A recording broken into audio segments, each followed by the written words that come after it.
Boys and girls, ladies and gentlemen of all ages, welcome to the party.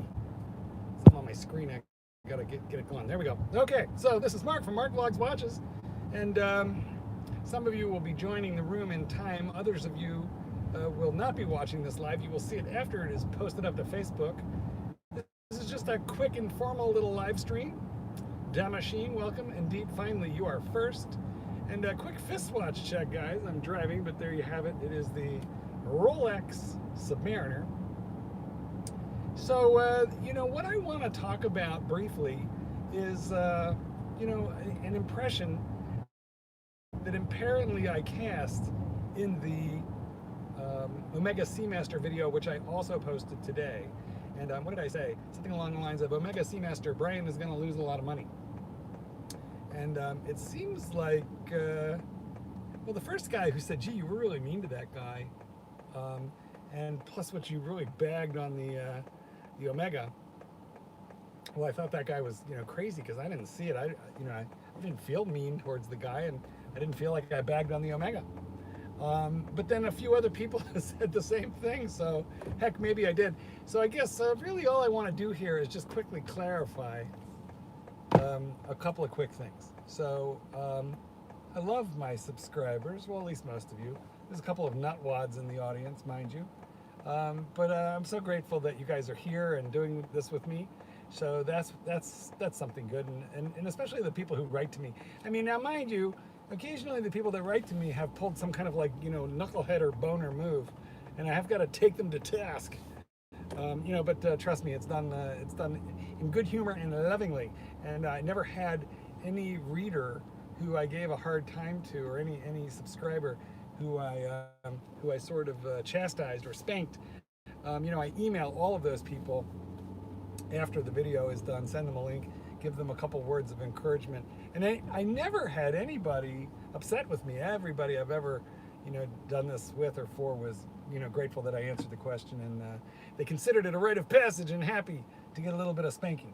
So I haven't spoken to Brian yet, but I did email him, and one thing I forgot to mention in that video, which I will now, is what I should have said also, and I did tell him in the email, was that he shouldn't worry too much about losing a little bit on that Omega. He will lose some money on the Omega, which we'll talk about in more detail. But I told him not to worry about it because he's going to lose, I don't know, like $500 on that, maybe $7 at the worst.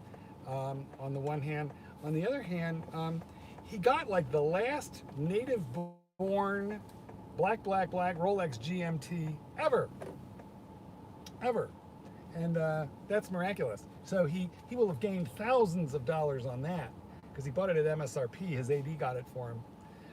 Anyway, so I don't think he should feel too bad about the deal altogether. A couple guys, including Clive Watch Wrangler, are asking me why I am live streaming at the same time as Starchy.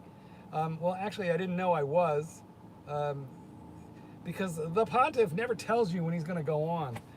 So actually, I didn't know it. I'm out and about, and I can't do his live stream because in the car it's just too noisy. So I won't be long. And when I get off here, I'm going to recommend you all go over to the AC3. It is not Rebel streaming.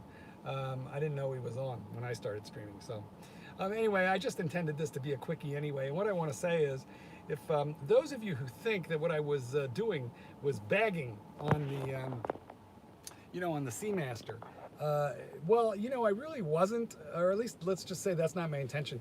I had one and I flipped it, but let me tell you why I flipped it.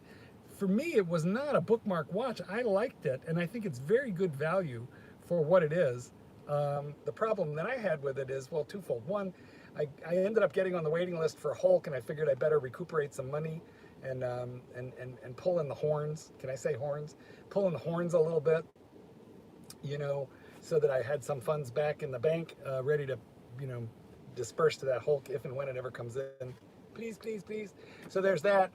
But really my big problem with it was I couldn't read the thing at night because it has skeleton hands. It just has a little loom pip at the end of the hour hand and at the end of the minute hand, and I just couldn't read the thing. So that was problematic for me.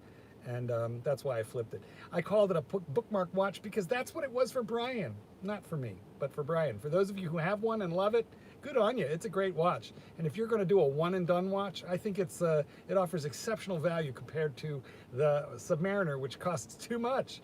And I think the Seamaster is very well priced. So, well, that's all I have to say about that. I just wanted to give you my opinion that the Seamaster is quite a good watch if you intend to keep it. It's a bad one to flick because you'll buy and you'll lose money. So and there's not too many of the new 42mm ones on the used market because they're really new.